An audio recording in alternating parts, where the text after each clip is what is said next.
नमस्कार. उद्या रविवार, उद्या आहे अक्षय तृतीया. उपाशी राहिलात तरीही चालेल, पण या एका झाडाला नक्की स्पर्श करा. सर्व इच्छापूर्ती होणार आहे, दारिद्र्य दुःख संपेल आणि लक्ष्मी कायम तुमच्या घरामध्ये नांदणार आहे. तर अशा कोणत्या झाडाला तुम्हाला आवर्जून अक्षय तृतीयाला स्पर्श करायचा आहे, कोणत्या वेळेत करायचा आहे, सविस्तर माहिती आपण या व्हिडिओमध्येच बघणार आहोत. त्यामुळे व्हिडिओ स्किप न करता शेवटपर्यंत बघा. माहिती आवडल्यास लाईक, शेअर, सबस्क्राईब करून बेल आयकॉनला आवर्जून प्रेस करा आणि कमेंट बॉक्समध्ये ओम नमो भगवते वासुदेवाय नमः, ओम श्री महालक्ष्मी नमो नमः लिहायला अजिबात विसरू नका. 19 एप्रिल रोजी अक्षय तृतीयाच्या दिवशी या एका झाडाला स्पर्श करून शांतपणे घरी निघून जायचे आहे. यामुळे कंगालसुद्धा बनेन धनवान. इतका पैसा येणार आहे की सांभाळता देखील येणार नाही. जन्मोजन्मीची गरिबी दूर होईल. आर्थिक अडचणी संपणार आहेत. जर आपण योग्य वेळी, योग्य मुहूर्तावर आणि व्यवस्थितरित्या 19 एप्रिलला अक्षय तृतीयाच्या दिवशी या एका वृक्षाला स्पर्श करून आलोत तर घरातील गरिबी ही दूर होणार आहे. दुःख त्रास संपणार आहे. जन्मोजन्मीची गरिबी तात्काळ दूर होणार आहे. आपल्या नशिबाचे दरवाजे उघडणार आहेत आणि सर्व इच्छा देखील पूर्ण होतील. तुम्हाला हा व्हिडिओ नक्की शेवटपर्यंत पाहायचा आहे, कारण अर्धवट माहिती पाहून काहीही साध्य होत नाही. त्यामुळे तुम्हाला हा व्हिडिओ पूर्ण पाहूनच कोणते झाड आहे आणि काय करायचे आहे सविस्तर माहिती बघायचीच आहे. कारण आपल्या हिंदू धर्मामध्ये काही झाडाझुडपांना विशेष महत्त्व असते. या झाडांमध्ये साक्षात देवी देवतांचा वास असतो आणि अक्षय तृतीयाच्या या शुभ मुहूर्तावर आपण असे काही उपाय केले तर त्याचे आपल्याला 100% फळ मिळणार आहे. कारण काही क्वचितच दिवस असतात, अत्यंत शुभ दिवस असतात. त्या दिवसात आपण जर असे काही उपाय केले तर त्याचा शुभ परिणाम आपल्यावर आयुष्यभर राहत असतो. वर्षभर तुम्ही धनवान होणार आहात. वर्षभरामध्ये तुम्हाला नक्कीच जाणवेल. या अक्षय तृतीयापासून पुढच्या अक्षय तृतीयापर्यंत तुमच्या कामातील सर्व अडथळे दूर झालेले तुम्हाला दिसतील आणि प्रगती देखील झालेली नक्कीच लक्षात येणार आहे.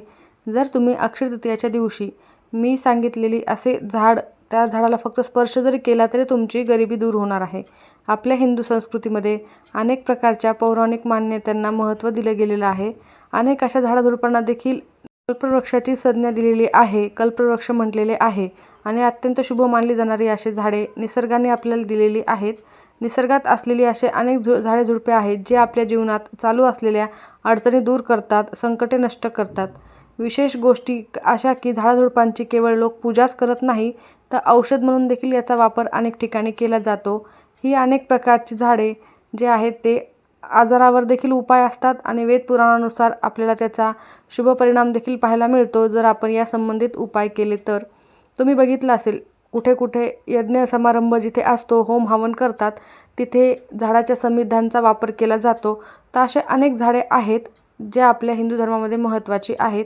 तुम्हाला त्यापैकीच एक झाड सांगणार आहे. अक्षय तृतीयेच्या दिवशी हे काम केल्याने अत्यंत शुभकारक मानले जाणार आहे. अक्षय तृतीयेच्या दिवशी यांना स्पर्श केल्याने शत्रू त्रास, कर्जदोष, गरिबी सगळं समाप्त होणार आहे. हिंदू पंचांगानुसार अक्षय तृतीयाचा सण हा वैशाख महिन्याच्या शुक्ल पक्षातील तृतीया तिथीला साजरा केला जातो. यावर्षी अक्षय तृतीया ही 19 एप्रिल 2026 रोजी वार रविवार या दिवशी असणार आहे.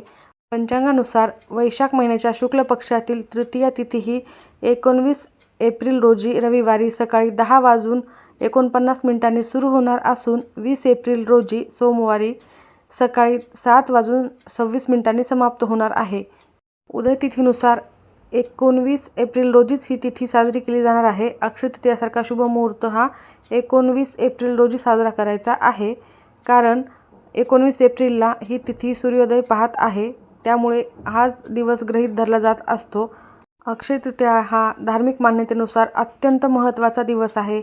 या दिवशी साक्षात भगवान विष्णूंची आणि माता लक्ष्मीची देखील पूजा केली जाते. या दिवसाचे अजून एक वैशिष्ट्य आहे की या दिवशी भगवान विष्णूंचा परशुराम या अवताराचा जन्म झाला होता. अक्षय तृतीयाच्या दिवशी युधिष्ठिराला कृष्णाने अक्षय पात्र दिले होते, ज्यामध्ये कधीही अन्न संपत नव्हते, त्याचा कधीही क्षय होत नव्हता आणि याच पात्रातून युधिष्ठिराने गरजू लोकांना भोजन करावयाचे म्हणून अक्षय तृतीयाच्या दिवशी दान पुण्य केले आणि याचे विशेष महत्त्व देखील मानले जाते. आणि म्हणूनच तुम्हाला अक्षय तृतीयाच्या दिवशी जे काही दान करणे शक्य होईल ते दान आवर्जून करायचे आहे. गरजूंना, गरिबांना वस्त्रदान, अन्नदान हे आवर्जून करायचे आहे. अक्षय तृतीयाच्या दिवशी त्रेतायुगाची सुरुवात झाली होती अशी देखील मान्यता आहे आणि याच दिवशी अत्यंत शुभ काम म्हणजे गंगेचे पृथ्वीवर आगमन झाले होते. इतक्या विशेषतांमुळे अक्षय तृतीयाची तिथी ही सर्वात शुभ तिथी मानली जाते. त्यामुळे या दिवशी मी सांगत असलेल्या या वृक्षाला नक्की स्पर्श करा. अक्षय तृतीयाच्या पावन सणात काही असे देखील वृक्ष आहेत जे देववृक्ष म्हणून संबोधले जातात. या वृक्षांमध्ये देवीचे स्वरूप असते आणि माता कालीचे देखील स्वरूप असते. आपल्या हिंदू धर्मामध्ये झाडाझुडपांना देवी देवता मानून त्यांची पूजा केली जाते आणि धर्मशास्त्रात असे सांगितले जाते की काही झाडांना स्पर्श केल्याने नक्कीच तुमचे नशीब उघडल्याशिवाय राहत नाही. नशिबाचे दरवाजे उघडत असते. व्यक्तीचं सौभाग्य चमकून निघतं. आपल्या शास्त्रामध्ये झाडाझुडपांना अनन्यसाधारण महत्त्व आणि गुणकारी मानले जाते. त्यामध्ये साक्षात देवताचा वास असतो. म्हणूनच आपल्याला हा उपाय करायचा आहे. अनेक आजारांवर उपचार. त्यासोबतच श्रीकृष्णाने गीतेमध्ये असे म्हटलेले आहे की पिंपळाच्या झाडामध्ये मी स्वतः आहे. पिंपळाच्या झाडाला वृक्षांचा राजा म्हटलं जातं कारण पिंपळ वृक्ष हा आयुष्याचा सर्वाधिक सर्वशक्तिमान असा वृक्ष असतो. पूजापाठमध्ये याचे विशेष महत्त्व आहे आणि या पिंपळाच्या झाडामध्ये त्रिदेवतांचा देखील वास असतो. पितृदेवतांचा देखील वास असतो. आपल्या धार्मिक मान्यतेनुसार अनेक असे वृक्ष आहेत जे कल्याणकारी आहेत, मंगलकारी आहेत. वृक्षाला तुम्ही स्पर्श जरी केला तर सर्व प्रकारच्या अडचणी या नष्ट होतात. सर्व प्रकारचे कष्ट हे समाप्त होतात. विशेषतः अशा या शुभतिथीवर अक्षय तृतीयासारखी शुभतिथी खूप महत्त्वाची तिथी आहे. या दिवशी असे काही प्रभावी उपाय केले तर लाख पटीने त्याचे फळ आपल्याला प्राप्त होत असते. कारण यावेळी जे अचेतन असतं ते देखील चेतनायुक्त होत असते. म्हणजे यावेळी शक्ती आपल्या पृथ्वी लोकामध्ये उतरत असते. म्हणूनच सकारात्मक लहरी जास्त प्रमाणामध्ये सक्रिय असतात आणि यामुळे सर्वत्र ठिकाणी प्राणमय वातावरण असते, सकारात्मक वातावरण असते. म्हणून आपल्याला हा उपाय करायचा आहे. सर्वांमध्ये शक्तीचे मोहीम ही जागृत होत असते. त्यामुळे देवी देवतांचा वास असलेल्या या झाडांजवळ जाऊन झाडांना स्पर्श जरी केला आणि तुम्ही तुमच्या आयुष्यातील सर्व अडचणी दुःख हे दूर पळवणार आहात. आजार व्याधी ते देखील नष्ट होणार आहेत. जर तुमच्या घरामध्ये वारंवार क्षुल्लक कारणावरून भांडणे देखील होत असतील, अनेक समस्यांना तुम्हाला सामोरे जावे लागत असतील तर त्या सर्व समस्या तुमच्या समाप्त होणार आहेत. कालसर्पदोष, मंगळदोष, शनी राहू केतू दोष असे सर्व ग्रहदोष देखील नष्ट होतात आणि त्यासोबतच सर्व दोष म्हणजेच नकारात्मकता, नजरबाधा, वाईट शक्तींची, इडापिडांची कोणतीही बाधा असो ती देखील नष्ट होते. तर आज मी तुम्हाला त्या वनस्पतीबद्दल सांगणार आहे. तर या एका झाडाला स्पर्श करा, पण अजून 2 जी झाडे सांगणार आहे ती देखील अत्यंत महत्त्वाची आहे.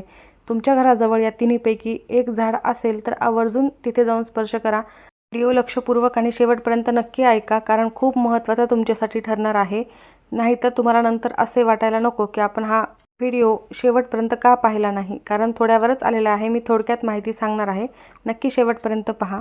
अक्षय तृतीया हा एक असा सण आहे की तुम्हाला दीर्घ पाठ पूजा करण्याचीही गरज नाही आहे. 3.5 मुहूर्तापैकी एक मुहूर्त हा अक्षय तृतीयाचा आहे. म्हणूनच तुम्ही या दिवशी असे काही उपाय केले तर त्याचे तुम्हाला अक्षय पुण्यफळ प्राप्त होत असते. 24 तासातच तुम्हाला तुमच्या अनेक समस्या दूर झालेल्या दिसतील.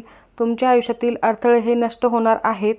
तुमची जी काही समस्या, गरिबी आहे स्वतःच्या डोळ्यांनी नाहीशी होताना तुम्ही पाहू शकता. मी ज्या देववृक्षाबद्दल सांगत आहे ते सगळे वृक्ष तुम्हाला तुमच्या घराच्या आसपास सहजच मिळतील. कोणते असे 3 वृक्ष आहेत ज्यांनी आपण अक्षय तृतीयेच्या दिवशी स्पर्श करून आपल्याला हवं त्या गोष्टी प्राप्त करू शकतो, इच्छापूर्ती आपली होऊ शकते, हे आपण बघूयात. अक्षय तृतीया जितकं शक्य असेल तितकी देववृक्षाची पूजा अवश्य करा. देववृक्षात अनेक प्रकारचे वृक्ष असतात. चला तर बघूयात कोणते आहेत हे महत्त्वाचे वृक्ष. सर्वात पहिले आणि सर्वात महत्त्वाचे झाड म्हणजे बेलाचे झाड. माता पार्वतीच्या घामापासून उत्पन्न झालेले आहे. स्कंद पुराणामध्ये जी माता पार्वती आहेत त्या देवी स्वरूप आहेत, म्हणजेच त्या नवदुर्गेच्या स्वरूपात आहेत. बेलाच्या झाडाला बिल्ववृक्ष असे देखील म्हणतात. स्कंद पुराणानुसार एकदा देवी पार्वती मंदार पर्वतावर विहार करत असताना त्यांच्या कपाळावर घामाचे थेंब आले. त्यातील एक थेंब जमिनीवर पडले आणि त्यातून बेलाचे झाड उत्पन्न झाले. त्यामुळे या झाडात देवी पार्वतीच्या विविध रूपांचा वास असतो अशी मान्यता आहे.